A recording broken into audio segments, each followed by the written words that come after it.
Bowling এর কথা যদি আমি বলি বাংলাদেশ টিমের, আমি একবার এই জিনিসটাকে শেষ করে দিই।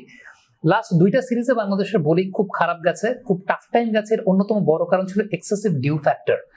আরব আমিরাতে বা শারজাতে ডিউ ফ্যাক্টরটা অনেক বেশি মাত্রায় প্রবলেম করেছে, এবং ডিউ ফ্যাক্টরে বাংলাদেশের বোলারদের অদক্ষতার জায়গাটা আসলে খুবই সুস্পষ্টভাবে প্রমাণিত। I was having a conversation with Taskin Ahmed and Mustafizur Rahman, এবং I asked both of them যে is it really matter when you are bowling under light and you are bowling under daylight? তো তাসকিন যেটা বলছিলেন সেটা হচ্ছে যে আমি যখন বোলিং করি দিনের বেলা তখন আমি সিমে বল ধরি, আমি এভাবে সিমে বল ধরি।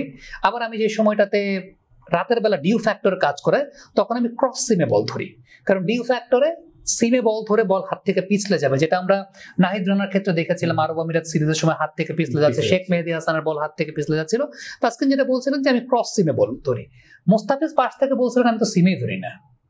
So these are the things these guys got experience playing IPL or মানে অনেকদিন ধরে ইন্টারন্যাশনাল ক্রিকেটে ওই হ্যাবিচুয়েশনের ফলে। মুস্তাফিজ বলছিলেন যে ইন্ডিয়াতে যেটা হয় আমরা যখন দিনের বেলা প্র্যাকটিস করি আইপিএল এ, আমরা কিন্তু বালতিতে বল ভিজিয়ে তারপর প্র্যাকটিস করি। কোনো দিন হয় না যে রাতের বেলার স্কেজুল পায় না, এবার রাতের বেলার প্র্যাকটিস স্কেজুলটা দিনের বেলা করা হয়েছে, তখন তারা বল ভিজিয়ে তারপর তারা প্র্যাকটিস করে।